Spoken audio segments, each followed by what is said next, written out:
Well, a fire in a girls' school dormitory in central Kenya has killed at least 16 people. Police said most of the victims were children and over 70 have been hospitalized with injuries. The fire broke out overnight in Utumishi Girls Academy, the accommodation block of a boarding school in Nakuru County in Gilgil. The cause of the fire has not been established yet. Teams from the Kenya Red Cross Fire Brigade, police and ambulance services rushed to the site of the accident. Search teams have also been deployed to locate survivors and recover victims. We shall inform you and outline what steps we are undertaking and also tell you exactly how the situation is. But for now, as you can see, we have closed off everywhere, and our officers are inside inspecting everything. Well, parents gathered at the Kenyan school to look for their children's school fires. They are not uncommon in Kenyan boarding schools. Some are caused by arson, while others because of electrical faults. Kenya's deadliest school fire in recent history occurred in 2001 when 67 students died in a dormitory fire in Machakos County. In 2017, 10 students died in a school fire in Nairobi, with a student later charged with murder. And in 2024, 21 students were burned to death in a school fire in central Kenya, prompting President William Ruto to declare 3 days of national mourning.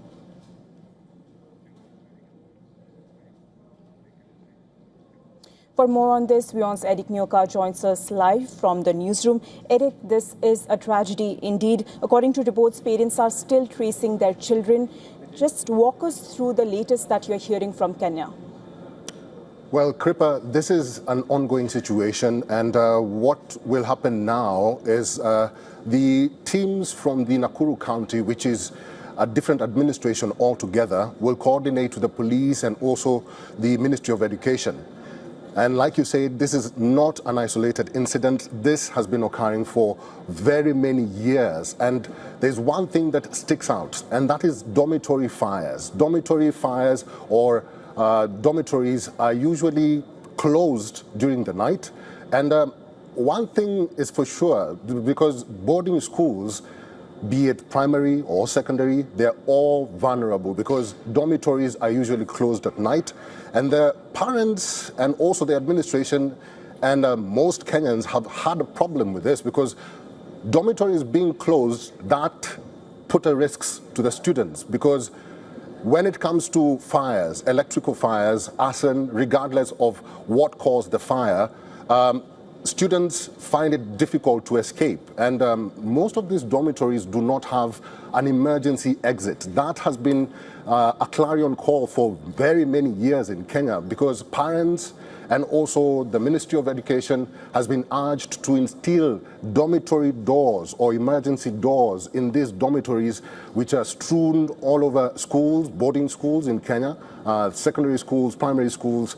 And most of these cases is as a result of these dormitories not having these emergency doors. The Ministry of Education will not take responsibility. It has not been taking responsibility for years, and parents have been having a problem with that. And also one thing is problematic because the police will take over the case and the investigation goes on for so long, for so many years, without any conclusive report or evidence or what really happened, what killed the children.